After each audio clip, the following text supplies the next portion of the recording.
Hay una memoria que no es tuya, está en tu cuerpo, en la curvatura exacta de tu columna vertebral, en la proporción entre la longitud de tus brazos y la anchura de tus hombros, en la forma en que tus ojos buscan el horizonte cuando estás en un lugar abierto, como si buscaran algo que debería estar ahí y que ya no está. No la recuerdas con la mente, la recuerdas con la carne, y la carne no olvida nunca lo que la mente ha decidido que es imposible recordar. Empecemos con algo que ningún libro de texto menciona, pero que cualquier biólogo honesto reconocerá si se le pregunta en privado, lejos de sus publicaciones y de sus comités de revisión y de la presión silenciosa pero constante de una comunidad académica que ha decidido colectivamente dónde están los límites de las preguntas aceptables. El ser humano no encaja. No encaja en el planeta donde vive. No de la manera dramática y obvia con que no encaja un pez fuera del agua. De una manera más sutil, más específica, más perturbadora precisamente porque requiere atención para notarla. El ser humano es el único mamífero de su tamaño que no puede vivir en la naturaleza sin tecnología. No la tecnología moderna, cualquier tecnología. Fuego, ropa, refugio construido. Sin estas cosas, un ser humano adulto en condiciones naturales tiene una esperanza de vida que los primatólogos estiman en semanas en la mayoría de los climas terrestres. Los chimpancés, que comparten con nosotros más del 98% del ADN, no necesitan nada de esto. Viven desnudos, sin refugio construido, en la misma selva tropical que los habría matado a nuestros ancestros en cuestión de días. Esta diferencia del 2% de ADN produjo algo que biológicamente no tiene precedente en la historia evolutiva de los mamíferos. Una especie completamente dependiente de su propia tecnología para sobrevivir en el entorno donde supuestamente evolucionó. La evolución no produce esto. La evolución produce organismos perfectamente adaptados a su entorno. Produce pieles que regulan la temperatura. Produce sistemas inmunes calibrados exactamente para los patógenos presentes en el ecosistema local. Produce sentidos ajustados con precisión a las señales relevantes para la supervivencia en ese entorno específico. La evolución no produce seres que mueren de frío en los mismos bosques donde sus parientes más cercanos duermen al aire libre. A menos que el entorno donde evolucionó esa especie fuera diferente al entorno donde se encuentra ahora. Esta es la pregunta que los biólogos no formulan públicamente, pero que la lógica de la biología evolutiva hace inevitable si se mira con suficiente honestidad. ¿Dónde evolucionó realmente el ser humano? No en el sentido de en qué continente, en el sentido de bajo qué condiciones, bajo qué gravedad, bajo qué espectro de radiación solar, bajo qué composición atmosférica, bajo qué ciclos de temperatura. Porque si las condiciones bajo las que el ser humano evolucionó fueran las condiciones de la Tierra, el ser humano debería estar perfectamente adaptado a esas condiciones. Y no lo está. Hay algo más, algo que los genetistas conocen, pero que raramente aparece en los resúmenes divulgativos sobre la evolución humana, porque su implicación más obvia resulta demasiado incómoda para ser mencionada en ese contexto. El genoma humano tiene un número de cromosomas diferente al de todos nuestros parientes evolutivos más cercanos. Los grandes simios, chimpancés, gorilas, orangutanes, todos tienen 48 cromosomas. Los seres humanos tienen 46. En algún momento de la historia evolutiva humana, dos cromosomas que en nuestros parientes existen como entidades separadas se fusionaron en uno solo. El cromosoma 2 humano es el resultado de esa fusión. La evidencia genómica de que esto ocurrió es indiscutible. Está en el ADN. Está verificada independientemente por múltiples laboratorios en múltiples países. La fusión ocurrió. Lo que no está en ningún lugar del registro científico es una explicación satisfactoria de por qué ocurrió. Las fusiones cromosómicas ocurren en la naturaleza, son conocidas, pero ocurren con una frecuencia muy baja y generalmente producen efectos negativos en la capacidad reproductiva del portador. Para que una fusión cromosómica se establezca en una población entera, para que se convierta en la norma de toda la especie en lugar de una anomalía individual, necesita o bien proporcionar una ventaja adaptativa tan significativa que compense la reducción de fertilidad, o bien ocurrir en una población extremadamente pequeña, donde el efecto fundador amplifica las anomalías genéticas. Una población extremadamente pequeña. Un grupo fundador de tamaño muy reducido del que descendemos todos los seres humanos actuales. El análisis genético de la diversidad del genoma humano sugiere precisamente esto. Sugiere que en algún momento de nuestra historia, el linaje humano pasó por lo que los genetistas llaman un cuello de botella, una reducción drástica del número de individuos de la que toda la humanidad actual desciende. Las estimaciones varían. Algunos modelos sugieren que el grupo fundador pudo haber sido de apenas algunos miles de individuos. Otros modelos son más conservadores, pero todos coinciden en que hubo un grupo fundador, un grupo de origen, un número relativamente pequeño de individuos de los que todos los seres humanos que han existido, que existen y que existirán son descendientes. ¿Dónde estaba ese grupo? ¿Cómo llegó a ser ese grupo? ¿Por qué ese grupo tenía 46 cromosomas cuando todos sus parientes biológicos tenían 48? La ciencia convencional tiene respuestas para estas preguntas que son técnicamente coherentes y que dejan sin responder algo fundamental. Hay otra posibilidad. Una posibilidad que la ciencia no puede descartar con los datos disponibles, aunque tampoco puede confirmarla. La posibilidad de que el grupo fundador no llegara de otra región de la Tierra. La posibilidad de que llegara de otro lugar completamente. Ahora detengámonos aquí un momento. No para afirmar nada, no para adoptar la postura de quien ha encontrado la respuesta definitiva a la pregunta más antigua de la humanidad, sino para hacer lo que la investigación honesta siempre debería hacer: mirar lo que hay. Todos los datos. No solo los que confirman el modelo existente, todos. Y cuando se miran todos los datos, cuando se pone sobre la misma mesa la biología evolutiva y la genómica, y la arqueología, y los textos más antiguos que la humanidad ha producido, y los relatos de tradiciones orales que preceden a la escritura, cuando se mira todo eso junto sin decidir de antemano qué puede ser verdad y qué no puede serlo, algo emerge.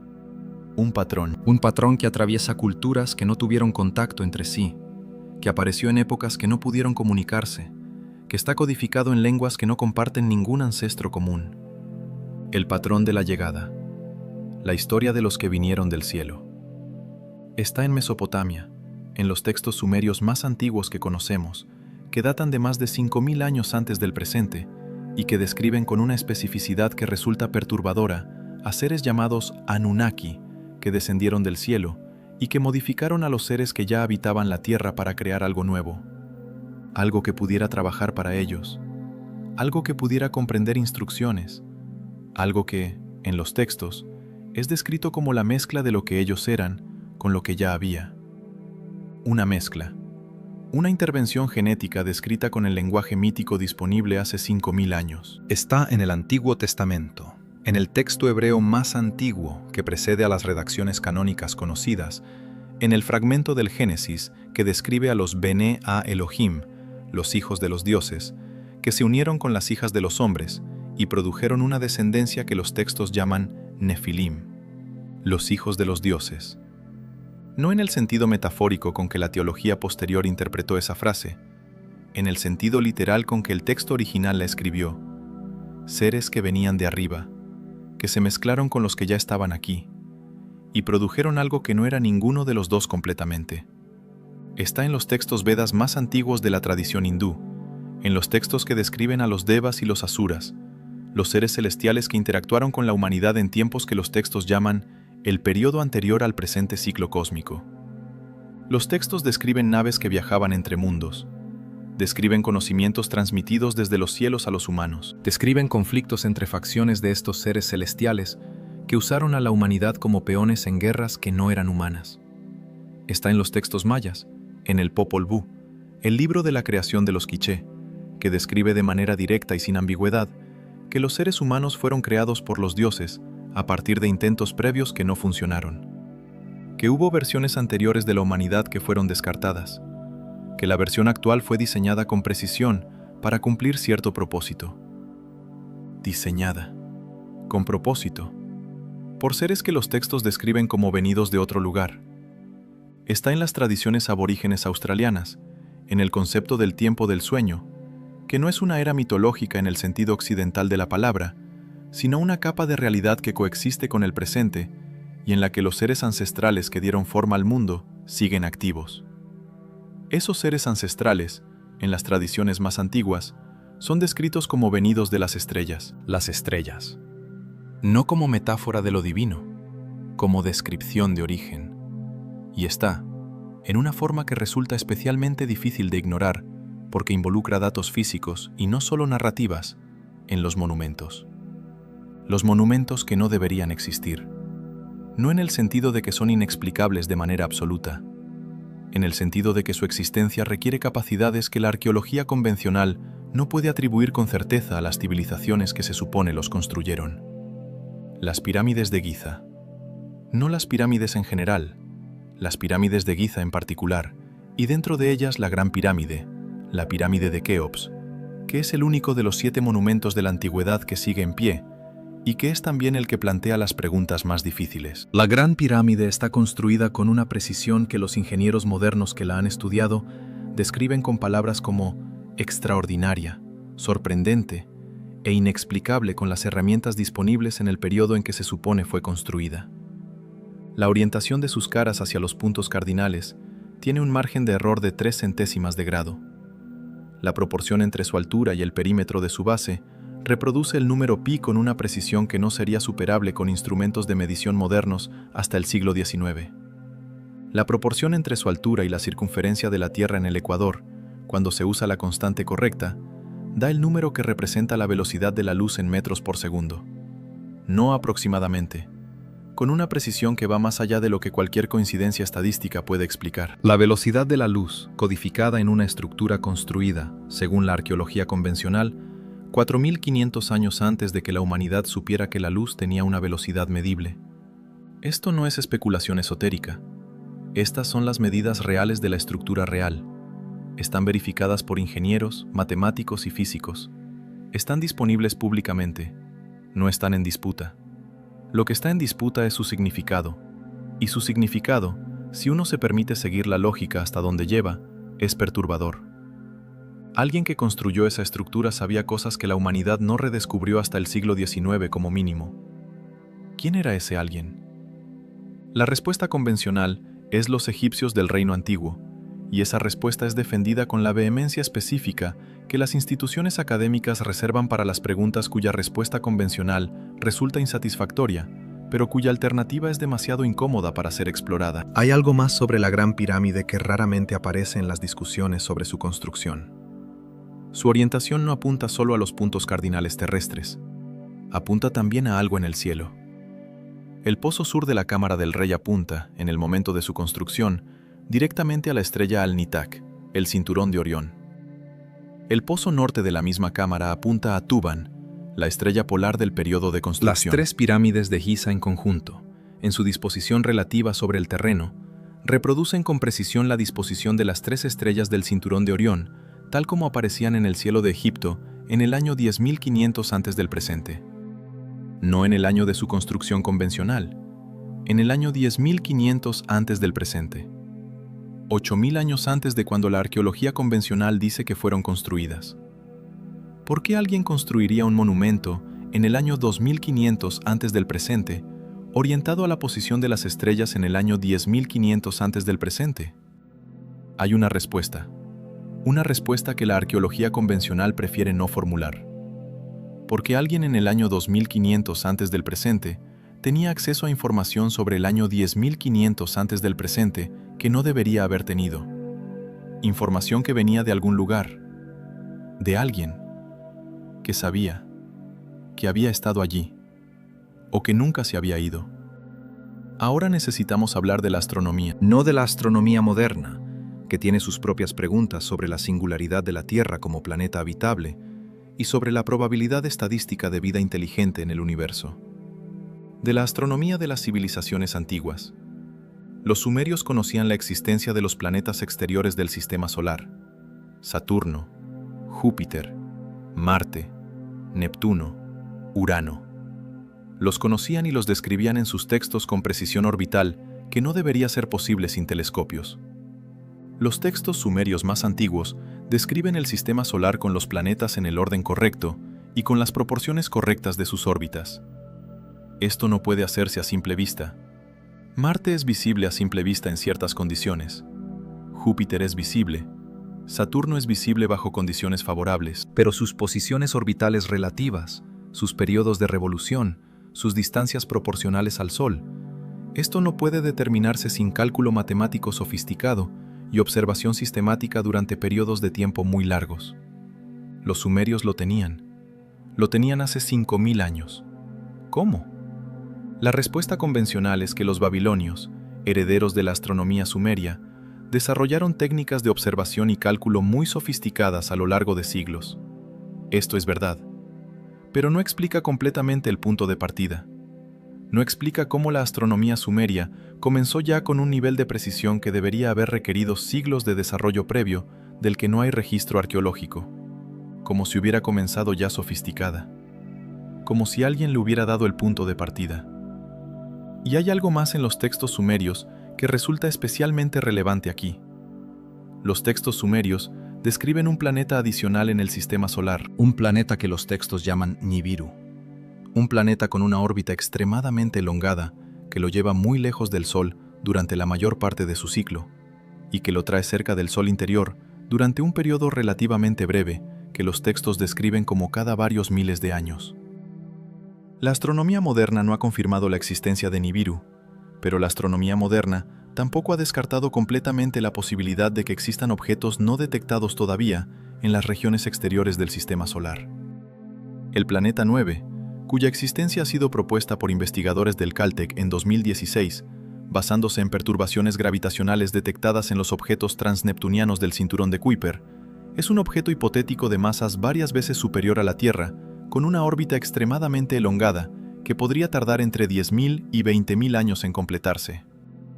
Una órbita extremadamente elongada, un periodo de miles de años. Las perturbaciones detectadas en los objetos del cinturón de Kuiper no son especulación. Son datos. Son anomalías gravitacionales reales que requieren explicación y cuya explicación más parsimonios es la existencia de un objeto masivo no detectado todavía. ¿Es el planeta 9 el Nibiru de los textos sumerios? No lo sabemos. Probablemente nunca lo sabremos con certeza. Pero la posibilidad de que hace 5000 años alguien en Mesopotamia describiera con precisión un objeto en el sistema solar que la astronomía moderna todavía está buscando, es el tipo de posibilidad que no puede ser simplemente descartada sin examinarse. Y si Nibiru existe, si tiene la órbita que los textos describen, si se acerca al sistema solar interior en ciclos de miles de años, entonces su última aproximación habría sido hace aproximadamente 3500 a 4000 años. En el periodo en que la mayoría de las grandes civilizaciones antiguas simultáneamente registraron en sus textos la presencia de seres venidos del cielo. Simultáneamente. En civilizaciones que no tenían contacto entre sí, en Egipto y en Mesopotamia, y en el Indo y en China y en Mesoamérica. Todas al mismo tiempo, todas con la misma historia, los que vinieron del cielo. Ahora hablemos de algo que ocurrió hace 74.000 años y que cambió para siempre la historia de la vida en la Tierra. En la isla de Sumatra, en lo que es hoy Indonesia, el volcán Toba entró en erupción. No en el sentido en que los volcanes entran en erupción ahora, con sus flujos de lava y sus nubes de ceniza que afectan regiones locales y generan titulares de noticias. La erupción del Toba, hace 74.000 años, fue la mayor erupción volcánica de los últimos 25 millones de años en la Tierra. Expulsó aproximadamente 2.800 kilómetros cúbicos de material volcánico a la atmósfera. Para dar una escala, la erupción del Pinatubo en 1991, que causó una caída de la temperatura global de medio grado durante 1 año y medio, expulsó 10 kilómetros cúbicos. El Toba expulsó 2.800. La nube de ceniza cubrió el cielo del planeta durante años. Las temperaturas globales cayeron entre 3 y 5 grados Celsius. Las cosechas, en el sentido de cualquier vegetación que los mamíferos podían consumir, desaparecieron en grandes extensiones del planeta durante años. El impacto sobre las poblaciones animales, incluyendo los homininos que existían en ese momento, fue catastrófico. Y el análisis genético de la diversidad del genoma humano sugiere que la población humana, en algún momento alrededor de esa fecha, se redujo a un número extremadamente pequeño de individuos. El cuello de botella. El grupo fundador del que todos descendemos. ¿Sobrevivió ese grupo al Toba porque tuvo suerte? ¿Porque estaba en un lugar geográficamente protegido? ¿Porque tenía alguna ventaja adaptativa que otros grupos no tenían? Todas estas son posibilidades.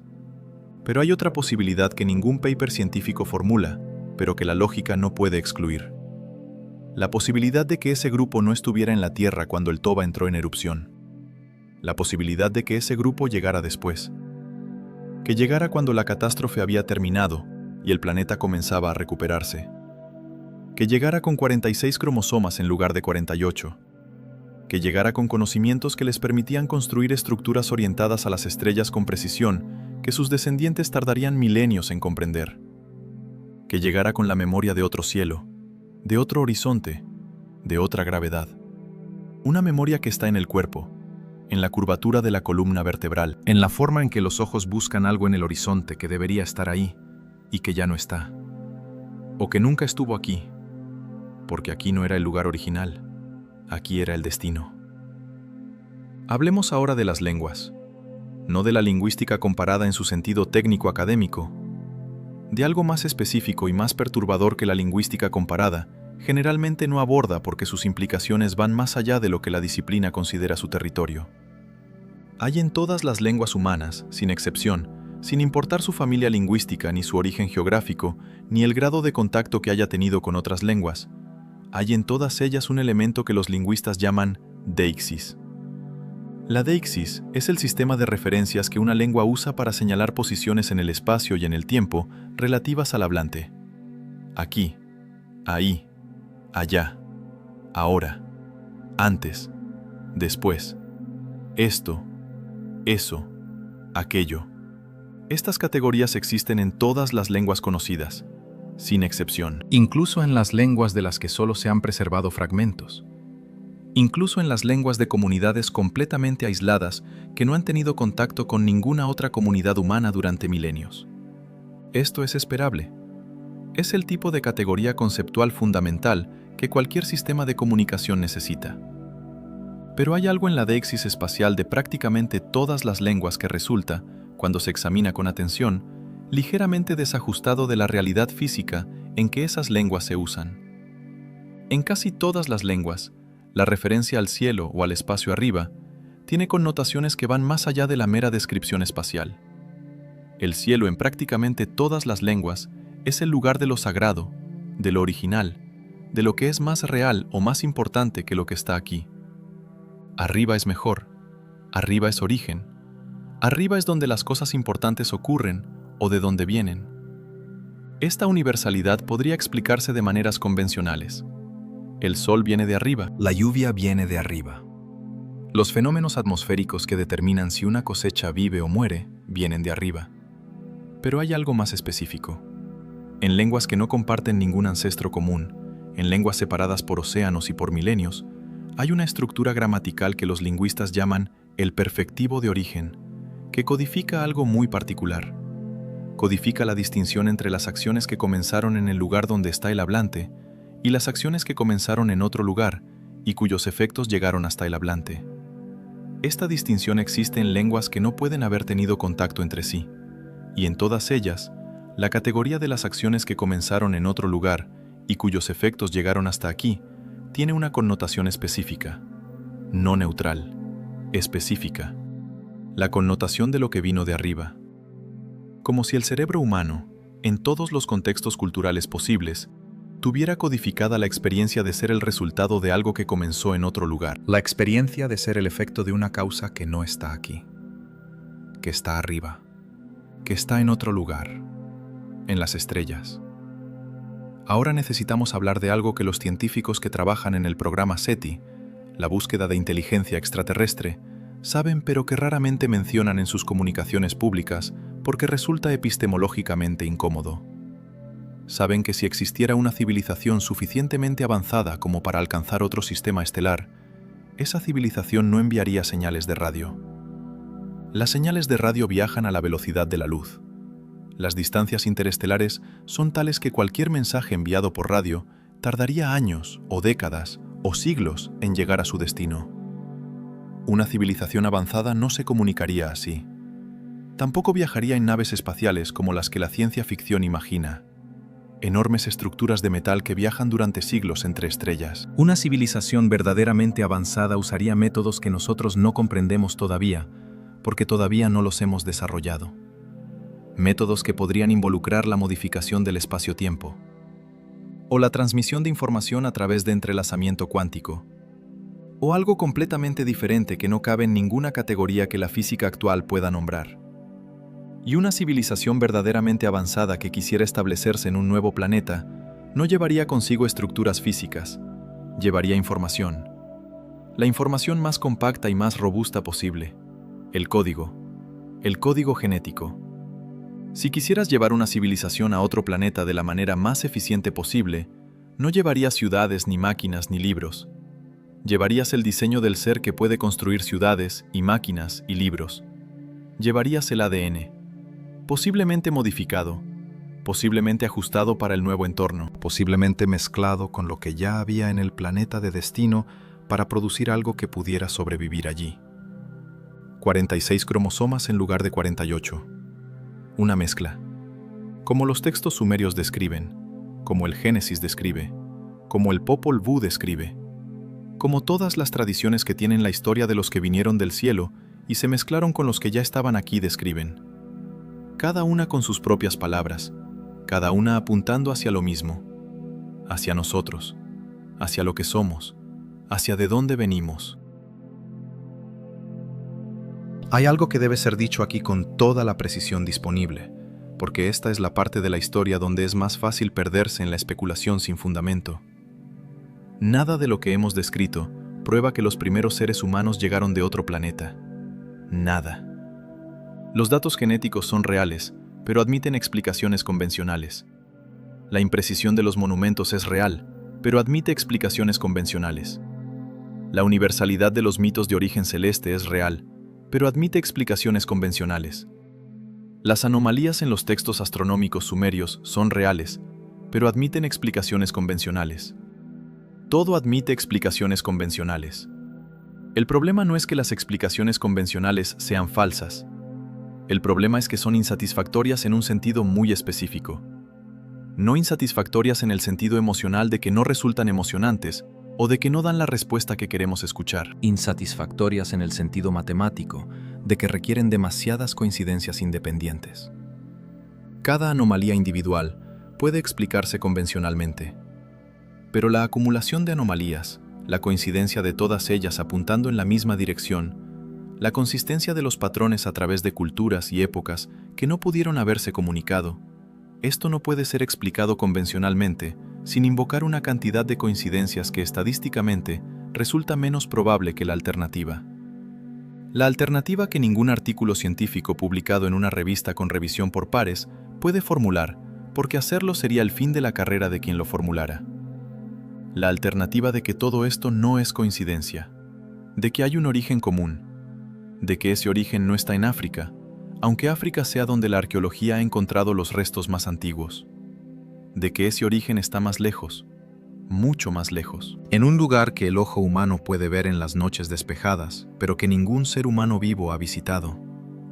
En algún punto de esa oscuridad salpicada de luz, que todas las culturas humanas han mirado con la misma mezcla de reconocimiento y nostalgia, que no tiene nombre exacto en ningún idioma. La nostalgia de quien mira el cielo y siente, sin saber por qué, que ahí arriba hay algo que conoce, algo que lo conoce a él. Algo que fue, antes de que hubiera un él que pudiera recordarlo. Hay una estrella que los seres humanos han mirado durante toda su historia registrada, con una atención que ninguna otra estrella ha recibido. No el Sol.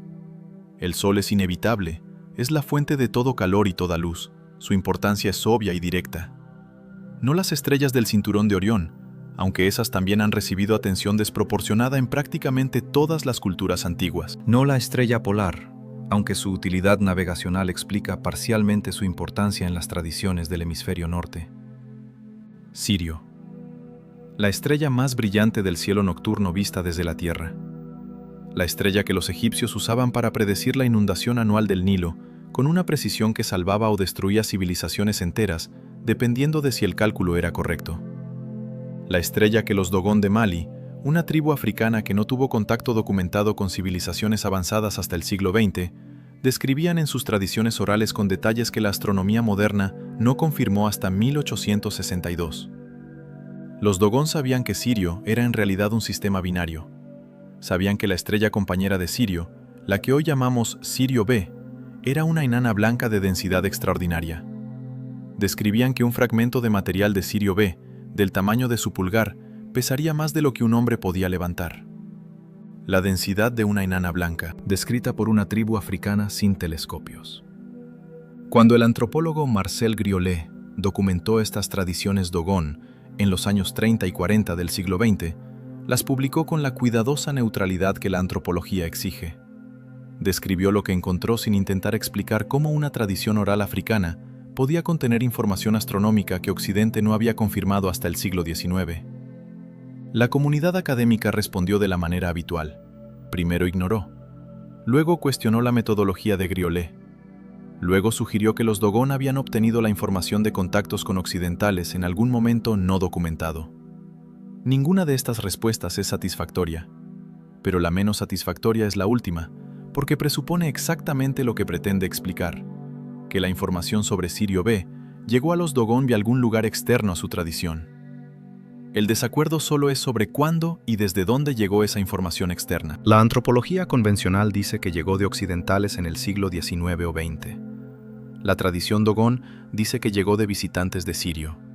En sus textos, en sus ceremonias, en su cosmología que tiene el sistema de Sirio en el centro literal de su comprensión del universo, no como metáfora, como afirmación directa de origen. Somos de allí, dicen los Dogon. Nuestros maestros vinieron de allí, nos enseñaron lo que sabemos, y un día regresarán. Un día regresarán.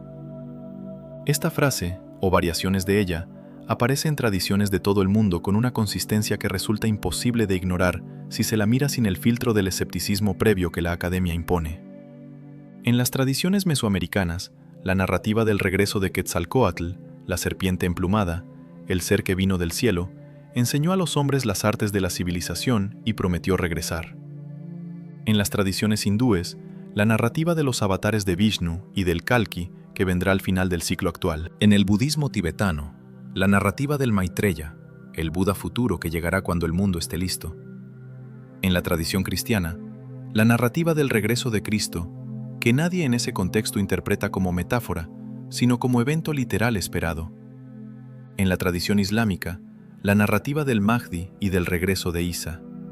En la tradición judía, la llegada del Mesías. En todas las tradiciones, sin excepción, la narrativa de alguien que estuvo aquí, que se fue, que regresará, desde el cielo. Esto podría explicarse como proyección psicológica universal, como el deseo humano de un Salvador que venga a resolver lo que nosotros no podemos resolver, como la estructura mitológica del héroe que parte y regresa amplificada a escala cósmica. Estas explicaciones son válidas, pero hay algo que no explican. No explican por qué el que regresa viene siempre del mismo lugar, del cielo, de arriba, de las estrellas, no de otra región de la Tierra, no del fondo del océano, no del interior de la Tierra, siempre del mismo lugar, del lugar de donde vinieron los primeros. Como si la narrativa del regreso fuera la memoria del origen vista hacia adelante en lugar de hacia atrás. Como si supiéramos, en algún nivel más profundo que el pensamiento consciente, que vinimos de allí. Y que allí sigue habiendo algo que nos conoce, que espera, que en algún momento volverá a estar en contacto con lo que dejó aquí, con nosotros, con lo que somos. Ahora hablemos de algo que los físicos que trabajan en cosmología conocen, pero que raramente articulan en términos que el público general pueda procesar sin que suene a ciencia ficción. El universo tiene aproximadamente 13.800 millones de años. La Tierra tiene aproximadamente 4.500 millones de años. La vida en la Tierra tiene aproximadamente 3.800 millones de años. Los seres humanos, en nuestra forma actual, tenemos entre 100.000 y 300.000 años, dependiendo de los criterios que se usen para definir nuestra forma actual. Esto significa que el universo existió sin seres humanos durante 13.500 millones de años. 13.500 millones de años en los que las leyes de la física eran las mismas que son ahora.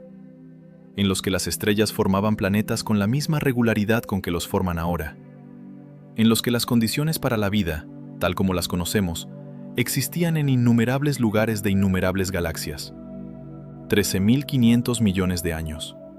Si la vida puede surgir en la Tierra en las condiciones correctas, si la evolución puede producir inteligencia en el tiempo suficiente, entonces en 13.500 millones de años de universo previo a nuestra aparición, las probabilidades de que existieran civilizaciones tecnológicamente avanzadas son, en términos estadísticos, prácticamente una certeza. No una posibilidad, una certeza estadística.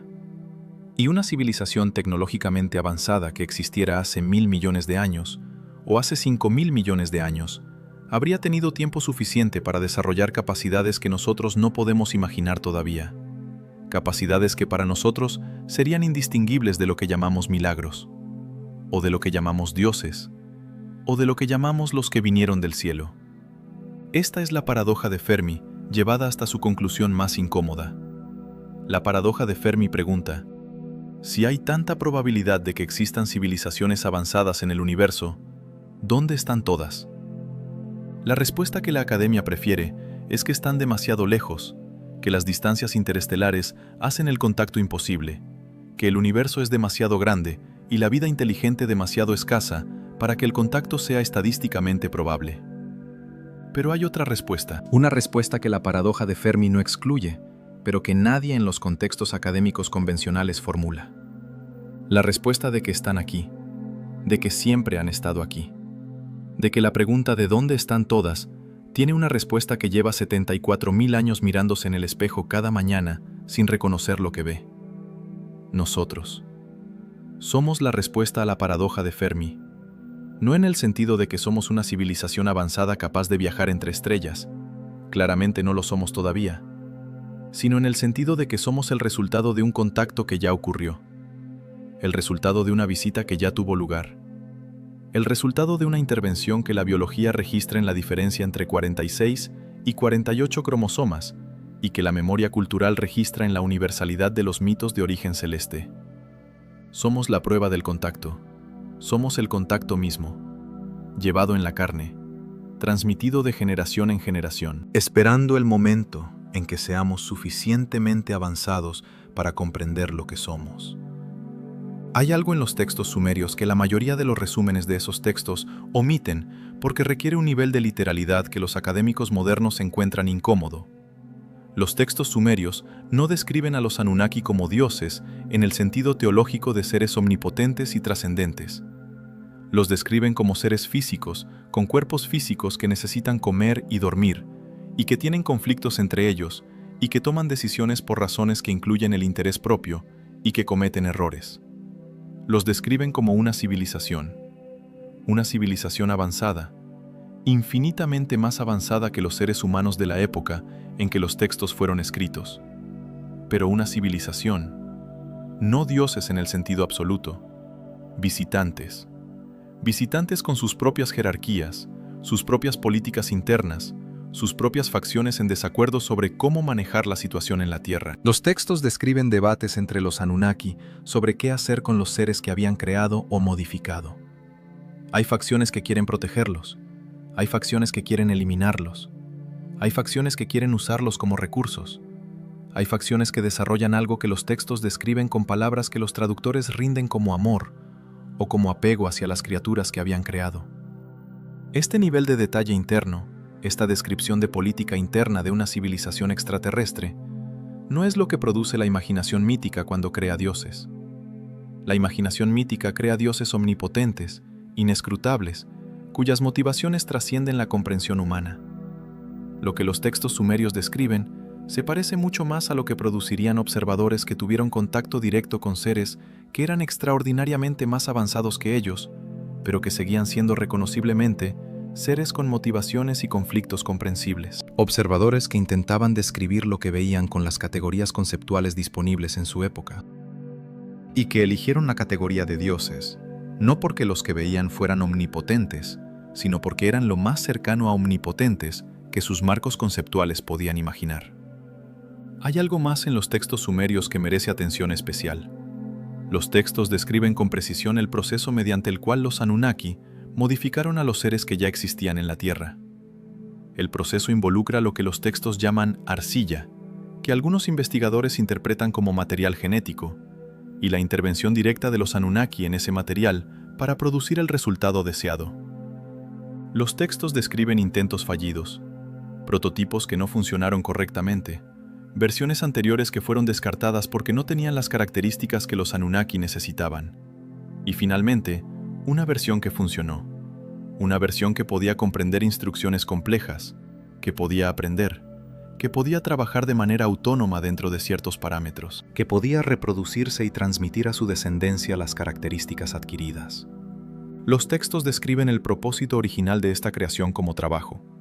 Los Anunnaki, según los textos, necesitaban trabajadores para explotar los recursos del planeta. Esto resulta extraordinariamente prosaico para ser el origen divino de la humanidad.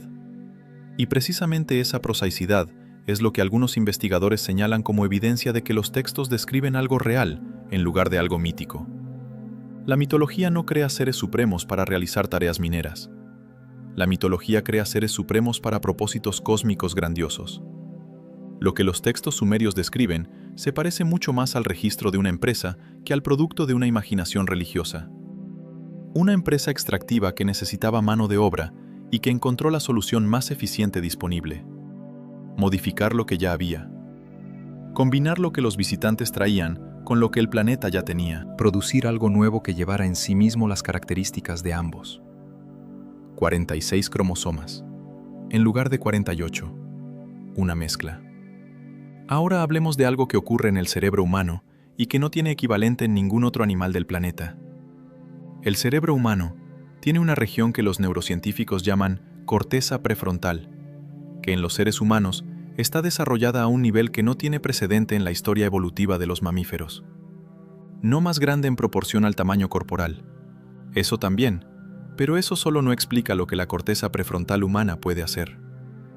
Lo que la corteza prefrontal humana puede hacer que ningún otro animal puede hacer es pensar sobre su propio pensamiento. No solo pensar, pensar sobre pensar. Ser consciente de su propia conciencia. Preguntarse quién es el que pregunta. Esta capacidad, que los filósofos llaman metacognición, y que los contemplativos de todas las tradiciones que hemos visitado en estas noches consideran la capacidad más fundamental de todas, porque es la que permite la práctica espiritual, no tiene precedente evolutivo claro. No hay una forma intermedia conocida. No hay un animal que tenga un nivel intermedio de metacognición entre el cero que tienen todos los demás mamíferos y el nivel extraordinario que tienen los seres humanos. La metacognición humana apareció, en términos evolutivos, de manera prácticamente instantánea, y con ella aparecieron todas las capacidades que distinguen a los seres humanos de todos los demás animales. El lenguaje simbólico complejo, el arte, la religión, la capacidad de imaginar situaciones contrafácticas, es decir, de pensar en lo que podría haber sido diferente y de planificar en consecuencia. La capacidad de transmitir conocimiento acumulado entre generaciones a través de medios que no son genéticos. La cultura. Todas estas capacidades aparecieron juntas, de manera prácticamente simultánea en el registro arqueológico, en lo que los paleoantropólogos llaman el gran salto adelante, que ocurrió hace aproximadamente 50 a 70.000 años. El gran salto adelante. 50 años de evolución no producen el gran salto adelante. 50.000 años de evolución gradual tampoco lo explican completamente, porque el registro arqueológico muestra que durante cientos de miles de años antes del salto, los homininos existentes producían herramientas de piedra que apenas cambiaban de generación en generación. Y luego de repente, arte rupestre de una sofisticación que no mejoraría durante 20.000 años. Instrumentos musicales. Ornamentos personales que implican un sentido de identidad individual. Rituales funerarios que implican creencias sobre lo que ocurre después de la muerte. Navegación oceánica que requiere planificación abstracta compleja. Todo junto. Todo de golpe. En el registro arqueológico, esto es lo que parece una intervención. No la lenta acumulación gradual que la evolución produce, sino algo que ocurrió, que cambió lo que había, que produjo en un periodo relativamente breve algo que antes no existía. Ahora, hay algo que debe ser dicho sobre lo que esto significa si es verdad. Si los primeros seres humanos, en alguna versión de esta historia, llegaron de otro lugar, si somos el resultado de una intervención o de una migración interestelar, o de una mezcla entre visitantes y los que ya estaban aquí, esto no reduce lo que somos. No nos hace menos. Nos hace algo diferente de lo que creíamos que éramos. Nos hace el resultado de algo que trasciende este planeta. El resultado de algo que atravesó el espacio entre estrellas, que encontró este mundo azul con su atmósfera y su agua y su vida ya floreciente, y que decidió quedarse. O que no tuvo opción de no quedarse. O que fue puesto aquí con un propósito que todavía estamos descubriendo.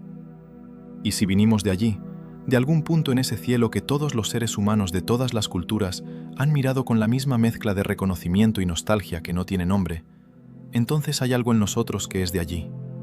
Algo que no es completamente de aquí. Algo que explica la sensación que muchos seres humanos describen y que ningún marco psicológico convencional explica completamente. La sensación de que este lugar no es completamente el lugar correcto. No en el sentido de que la Tierra sea hostil o no sea hermosa. La Tierra es extraordinariamente hermosa.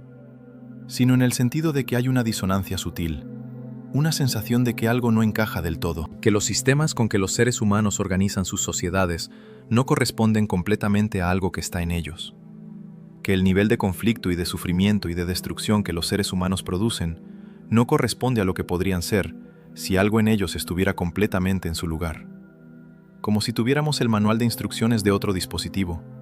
Como si las capacidades que llevamos en nosotros hubieran sido diseñadas para un contexto que no es exactamente este. Y que en ese contexto original, esas capacidades tendrían un uso diferente.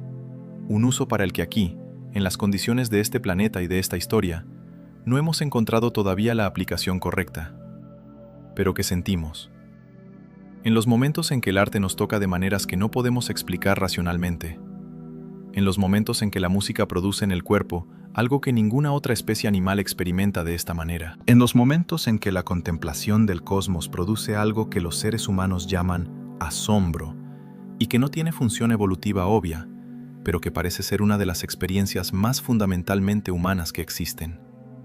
El asombro. La capacidad de mirar el universo y sentir no solo curiosidad, sino algo más profundo, algo que se parece a reconocimiento, como si el universo que miramos fuera en algún nivel el universo del que venimos, como si mirar las estrellas fuera, en algún nivel más profundo que el pensamiento, mirar hacia casa. Hay algo que ocurrió en 2017 que la comunidad científica discutió brevemente y luego dejó de discutir con la velocidad específica que reserva para las cosas que no sabe cómo manejar. En octubre de 2017, el telescopio Pan-STARRS en Hawái detectó un objeto que cruzaba el sistema solar en una trayectoria que no correspondía a ningún asteroide o cometa conocido. La trayectoria era hiperbólica, lo que significa que el objeto venía desde fuera del sistema solar y que lo estaba atravesando sin ser capturado por la gravedad del Sol. El primer objeto interestelar jamás detectado cruzando nuestro sistema solar. Lo llamaron Oumuamua, un término hawaiano que significa mensajero que viene de lejos. Y Oumuamua era extraño, extraordinariamente extraño. Su forma, inferida de las variaciones en su brillo mientras rotaba, parecía ser muy elongada, mucho más elongada que cualquier asteroide o cometa conocido, con una proporción de longitud a anchura de aproximadamente 10:1, una proporción que no tiene precedente en los objetos naturales del sistema solar. Pero eso era solo el principio de lo extraño. A medida que Oumuamua se alejaba del Sol, aceleraba. No de la manera en que los cometas aceleran, expulsando gas y material cuando el calor solar sublima sus componentes volátiles. Oumuamua no mostraba ninguna de las señales de actividad cometaria que explicarían esa aceleración. Aceleraba de otra manera. De una manera que los físicos que analizaron su trayectoria describieron como consistente con la presión de la radiación solar actuando sobre un objeto con una relación entre superficie y masa extraordinariamente alta. Como una vela solar. Una estructura diseñada específicamente para ser impulsada por la presión de la radiación de las estrellas que atraviesa. El físico de Harvard, Avi Loeb, uno de los astrónomos más respetados del mundo, director del Departamento de Astronomía de Harvard durante 16 años, propuso formalmente en un artículo publicado en la revista Astrophysical Journal Letters que Oumuamua podría ser una vela solar artificial, un artefacto tecnológico de origen extraterrestre. La comunidad científica respondió con la incomodidad específica que reserva para las afirmaciones que no pueden refutarse completamente, pero que tampoco pueden aceptarse dentro del marco establecido. Se propusieron explicaciones alternativas. Ninguna fue completamente satisfactoria. Oumuamua se alejó del sistema solar antes de que pudiera ser estudiado con más detalle. Para siempre. El mensajero que vino de lejos se fue, sin dejar más que preguntas. Y Avi Loeb, lejos de retractarse, publicó en 2021 un libro titulado Extraterrestre, en el que desarrollaba sus argumentos y añadía algo que sus colegas encontraron particularmente difícil de manejar. Decía que la razón por la que la comunidad científica se resistía tan vehementemente a considerar la posibilidad de que Oumuamua fuera artificial no era evidencia en contra de esa posibilidad, era miedo. El miedo específico de una disciplina que ha construido su identidad sobre ciertos supuestos y que sabe, aunque no lo diga, que si esos supuestos son incorrectos, todo lo que se construyó sobre ellos necesita ser revisado. El miedo al que hemos vuelto una y otra vez en estas noches. El miedo de ver lo que hay cuando las historias que nos contamos sobre lo que hay resultan insuficientes. El miedo de encontrarnos frente a algo que no tiene lugar en el mapa que hemos construido y que, sin embargo, está ahí. Claramente, perturbadoramente, magníficamente, ahí.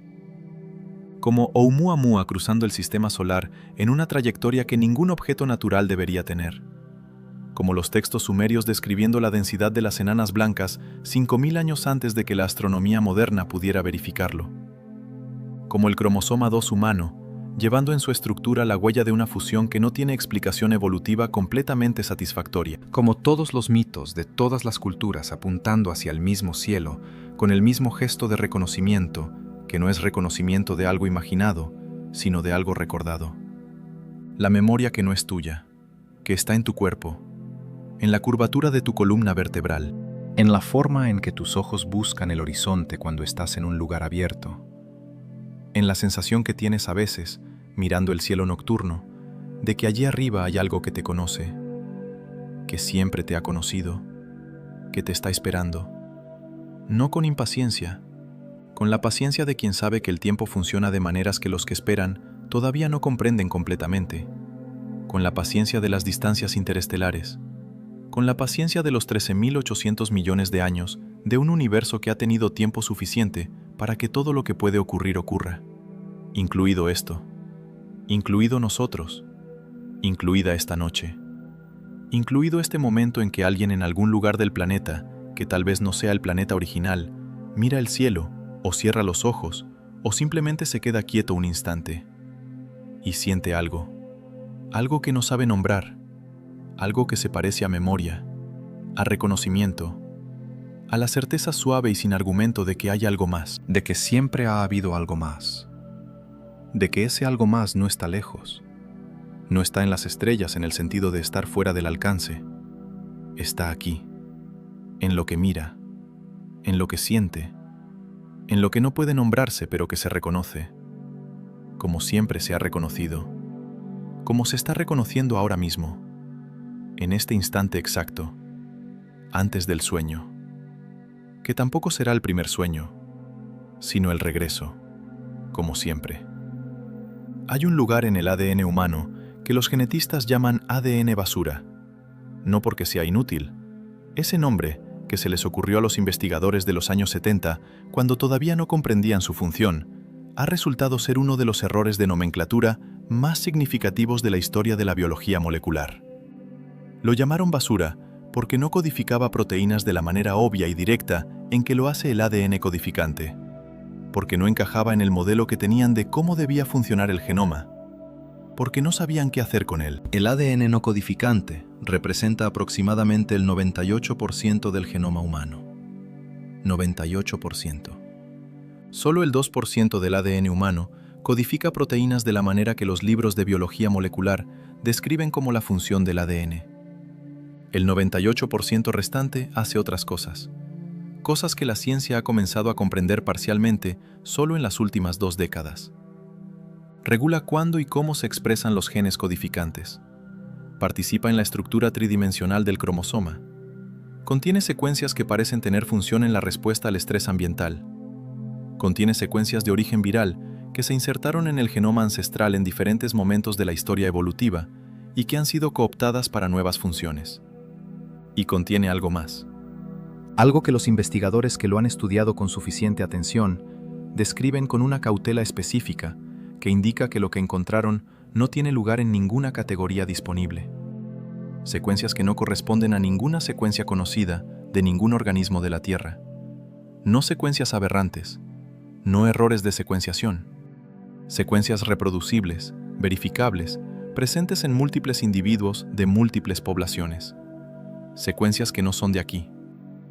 En el 98% del genoma, que durante décadas se llamó basura porque no se comprendía, hay un investigador cuyo nombre no aparecerá aquí, porque sigue trabajando en instituciones que no tolerarían que se asociara su nombre con lo que está a punto de ser descrito. Un investigador de biología molecular que trabajó durante años en el proyecto Genoma Humano y que posteriormente continuó investigando en el área de lo que se llama genómica comparativa, el estudio de las similitudes y diferencias entre los genomas de diferentes especies. Este investigador encontró algo. Lo encontró analizando comparativamente las regiones no codificantes del genoma humano contra las regiones equivalentes en nuestros parientes evolutivos más cercanos, los grandes simios. Encontró regiones en el genoma humano que no tienen equivalente en ningún primate. No secuencias que evolucionaron de secuencias ancestrales comunes, secuencias que aparecen en el genoma humano sin precedente en ningún linaje evolutivo que pudiera haberlas producido gradualmente, como si hubieran sido insertadas. El investigador describió este hallazgo en términos que eligió con extremo cuidado a un colega de confianza, en una conversación que ese colega describió años después en términos igualmente cuidadosos, en una publicación de acceso muy restringido. Dijo que las secuencias tenían una estructura interna que no se parecía a la estructura de las secuencias que produce la evolución natural. La evolución natural produce secuencias que tienen marcas específicas del proceso evolutivo, mutaciones acumuladas, patrones de deriva genética, huellas de la historia del linaje que las produjo. Estas secuencias no tenían esas marcas. Tenían en cambio una regularidad interna, una estructura, una organización que el investigador describió con una palabra que sabía que no podía usar en ninguna publicación formal. Diseño. Parecían diseñadas. No en el sentido teológico del diseño inteligente que es el vocabulario de la creación religiosa, en el sentido técnico de la ingeniería genética. En el sentido de que alguien con conocimiento suficiente de biología molecular podría haber producido esas secuencias deliberadamente para lograr un resultado específico. ¿Cuál resultado? El investigador no lo sabe. Nadie lo sabe todavía, porque comprender la función del ADN no codificante está en los límites actuales de la biología molecular, y la función de estas secuencias específicas no ha sido determinada. Pero están ahí, en el 98% del genoma que se llamó basura, esperando ser comprendidas, o esperando el momento en que quien las lleva sea suficientemente avanzado para activar lo que contienen.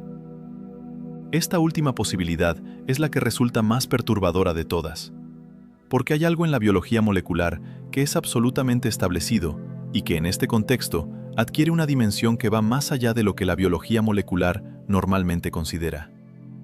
El ADN no es solo un archivo de información, es un sistema activo que responde al ambiente, que se activa y desactiva en respuesta a condiciones internas y externas, que puede ser modificado por la experiencia de maneras que se transmiten a las siguientes generaciones. El campo de la epigenética, uno de los más revolucionarios y más perturbadores de la biología contemporánea. Si hay secuencias en el genoma humano que no tienen función conocida y que no corresponden a ningún linaje evolutivo terrestre, hay una posibilidad que la biología convencional no puede formular, pero que la lógica no puede excluir. La posibilidad de que esas secuencias estén inactivas, no porque no tengan función, sino porque las condiciones para su activación todavía no se han alcanzado. Que sean, en un sentido literal y técnico, instrucciones dormidas. Instrucciones para algo que el ser humano todavía no es, pero que podría llegar a ser.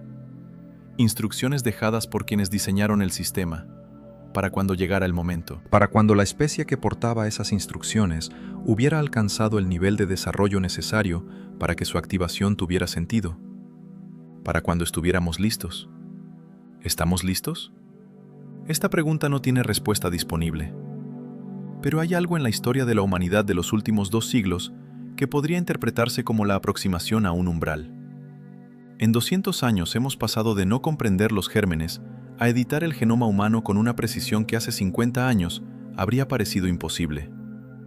En ese mismo periodo, hemos pasado de no conocer la existencia de otras galaxias a mapear la estructura a gran escala del universo observable.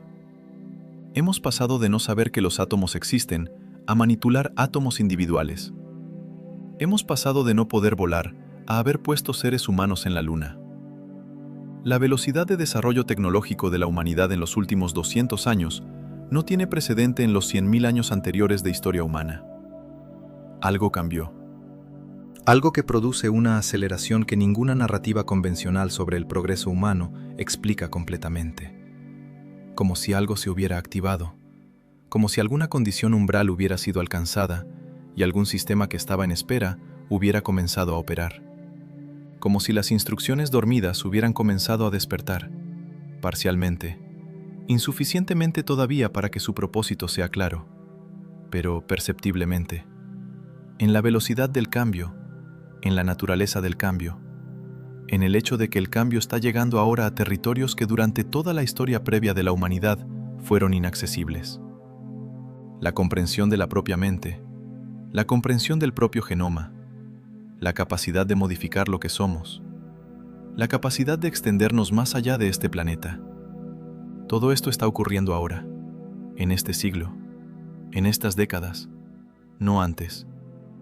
¿Coincidencia? En la historia de la humanidad, las coincidencias acumuladas que apuntan en la misma dirección raramente son coincidencias. Hablemos ahora de algo que ocurre en el cuerpo humano durante el sueño profundo y que la neurociencia conoce, pero que no ha conectado completamente con la pregunta que estamos examinando. Durante el sueño profundo, el cerebro produce ondas delta. Las ondas delta son las ondas cerebrales de menor frecuencia, entre 0.5 y 4 Hz, y se producen durante las fases más profundas del sueño no REM. Durante la producción de ondas delta, ocurre algo que la neurociencia describe en términos funcionales, pero cuya profundidad va más allá de la función que se le atribuye convencionalmente. El sistema linfático, el sistema de limpieza del cerebro, se activa completamente y elimina los productos de desecho metabólico acumulados durante la vigilia. Entre esos productos está la proteína beta-amiloide, cuya acumulación está asociada con la enfermedad de Alzheimer. El sueño profundo literalmente limpia el cerebro, elimina lo que se acumuló, restaura el sistema. Pero hay algo más que ocurre durante el sueño profundo que la neurociencia conoce, pero que todavía no comprende completamente.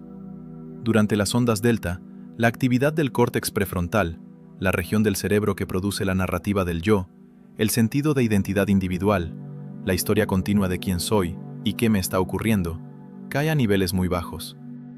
La historia se detiene, el narrador duerme. Y en el espacio que produce esa detención, algo que normalmente está completamente suprimido por la actividad del córtex prefrontal, tiene la posibilidad de operar. ¿Qué es ese algo? La neurociencia no lo sabe todavía porque para saberlo, necesitaría instrumentos que midieran algo que todavía no ha definido completamente. Pero hay indicios. Hay estudios que muestran que la consolidación de memoria durante el sueño profundo no es simplemente el almacenamiento de lo que ocurrió durante el día. Es una reorganización, una reestructuración, una integración de la nueva información con patrones más profundos que los recuerdos individuales. Como si durante el sueño profundo, el cerebro accediera a algo más profundo que sus propios archivos. Como si consultara algo. Como si hubiera una capa más profunda que la memoria individual. Una capa que los contemplativos de todas las tradiciones que hemos visitado describen con palabras diferentes, pero que convergen en algo similar. La memoria que no es tuya. La memoria de lo que eres más allá de lo que recuerdas haber sido. La memoria del origen. Que durante el sueño profundo, cuando el narrador duerme y la historia del yo se detiene, emerge brevemente a la superficie.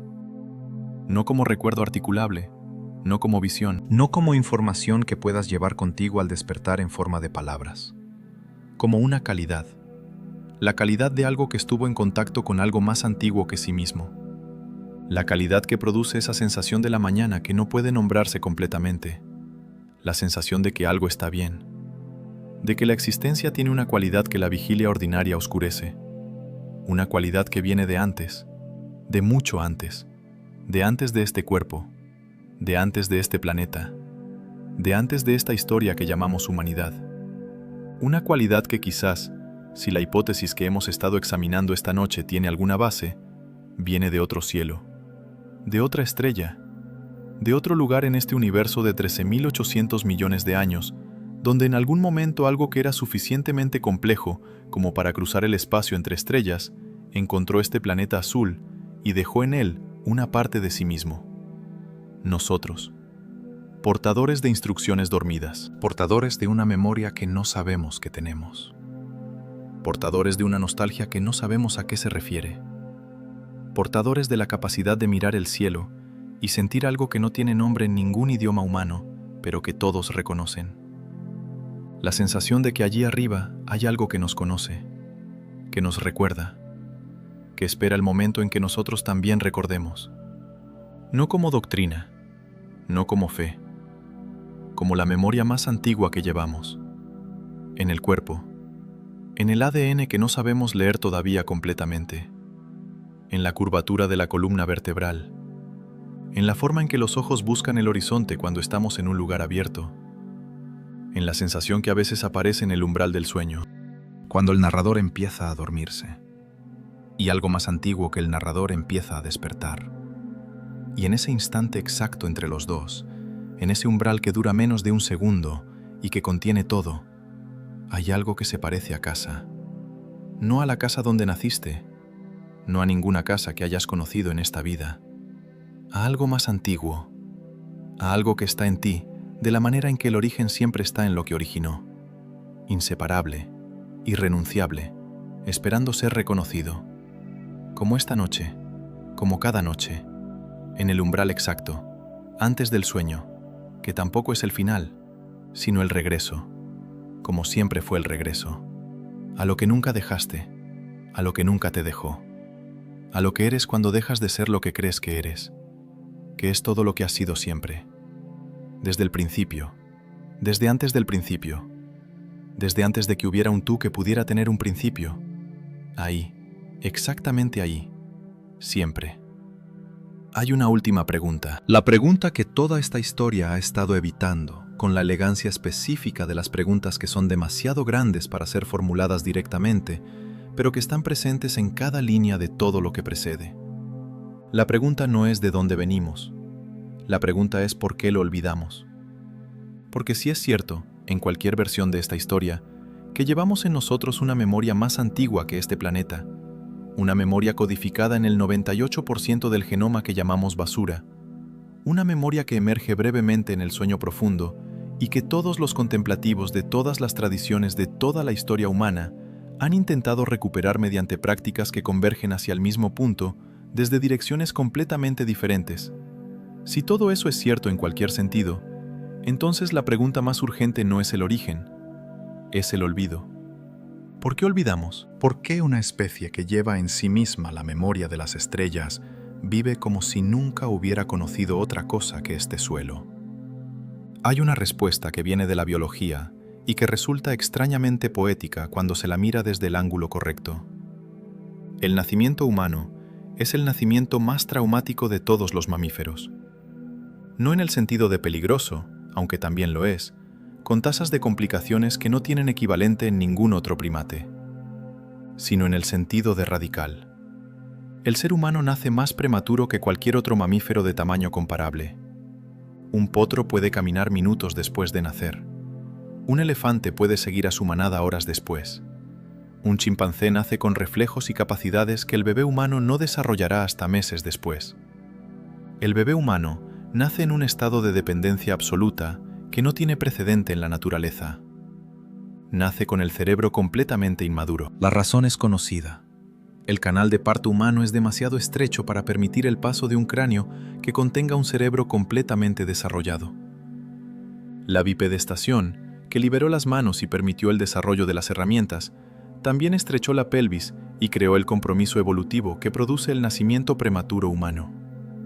El cerebro humano completa la mayor parte de su desarrollo fuera del útero, en el ambiente, moldeado por lo que encuentra, por el idioma que escucha, por las estructuras sociales que observa, por las narrativas que le son transmitidas sobre quién es y qué es el mundo. El cerebro humano es, de todos los cerebros conocidos, el más extraordinariamente plástico y el más extraordinariamente vulnerable a ser moldeado por su entorno durante los años críticos de su desarrollo. Y el entorno que moldea al cerebro humano durante esos años críticos no incluye la memoria del origen, no incluye las estrellas, No incluye el conocimiento de lo que somos más allá de lo que nos dicen que somos. Incluye el idioma local, las normas sociales locales, las narrativas locales sobre el significado de la existencia. El olvido no es un accidente, es una consecuencia de cómo funcionamos, de cómo nuestro cerebro se construye a sí mismo usando los materiales que el ambiente proporciona. Y el ambiente, en prácticamente todas las culturas humanas, en prácticamente todos los momentos de la historia, no ha proporcionado los materiales para recordar. Ha proporcionado los materiales para sobrevivir, para funcionar, para encajar en la estructura social disponible, para ser útil, para ser controlable, para ser predecible. Todo lo que recuerda, todo lo que se conecta con algo más antiguo y más profundo que la narrativa local disponible, es disruptivo para las estructuras que organizan las sociedades humanas. El que recuerda de dónde viene no acepta fácilmente los límites que le impone el lugar donde está. El que siente en sí mismo algo más antiguo que cualquier autoridad presente, no se deja gobernar completamente por esa autoridad. El que lleva la memoria de las estrellas en el cuerpo, vive con una cierta incomodidad permanente en cualquier sistema que pretenda que este lugar, este momento, esta estructura, es todo lo que hay y todo lo que puede haber. Los monjes del Shaolin lo sabían.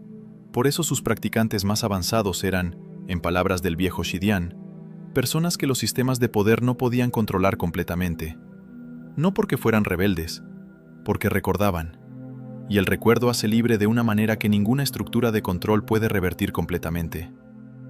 El Archivo Vaticano lo sabía. Por eso guardaba el mapa con tanta consistencia durante tantos siglos. No para acumularlo como poder, sino porque sabía, con la sabiduría específica de quien ha observado suficientes ciclos históricos, que el mundo que recuerda colectivamente su origen es un mundo diferente del mundo que lo ha olvidado, y que la transición entre uno y otro no puede ser gestionada con prisa sin producir daños que la institución había aprendido a temer. El Kailash lo sabía de la manera más directa posible, sin palabras, sin documentos, sin instituciones, simplemente siendo lo que era. Un lugar donde el olvido se adelgazaba, donde algo más antiguo se hacía perceptible, donde quien llegaba preparado encontraba no nueva información, sino memoria recuperada. Y todo converge aquí, en esta pregunta final. ¿Estamos llegando al momento del recuerdo? ¿Es esta la época en que las instrucciones dormidas en el 98% del genoma comienzan a despertar?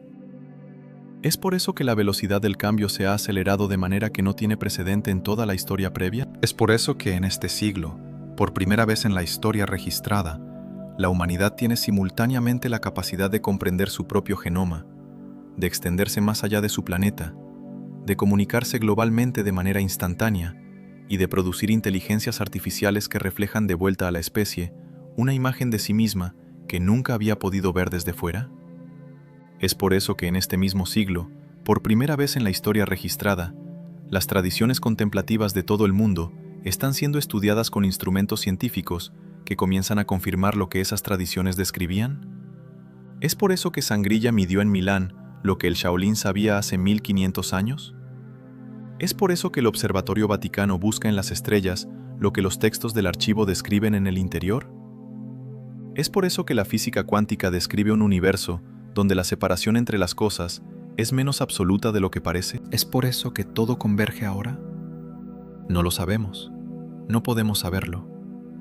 Pero hay algo en la convergencia misma, en el hecho de que todas estas preguntas estén haciéndose simultáneamente, en que todas estas tradiciones estén encontrándose en el mismo punto desde direcciones opuestas, que se siente como algo, como el momento antes de que algo que estaba dormido despierte, como el instante antes de que el recuerdo regrese, como el umbral, el mismo umbral que está en el paso Drolmala a 5.600 metros, el mismo umbral que está en los 85 kilómetros del Archivo Vaticano, el mismo umbral que está en el patio del Shaolin al amanecer cuando dos personas se sientan frente a frente en silencio, el mismo umbral que está en el sueño profundo cuando el narrador duerme y algo más antiguo empieza a moverse, el mismo umbral que está ahora mismo, aquí, en este instante exacto entre la última palabra y el sueño que viene. Donde todo lo que hemos recorrido estas noches, las montañas y los archivos, y los monasterios, y los genomas y las estrellas,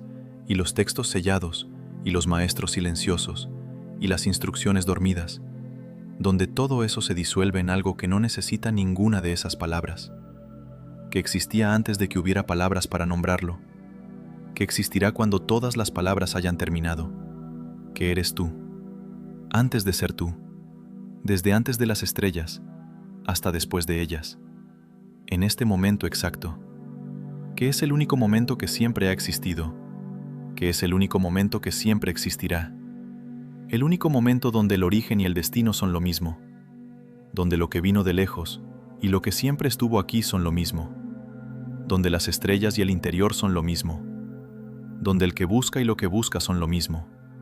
¿Qué es esto? Exactamente esto. Ahora. Buenas noches.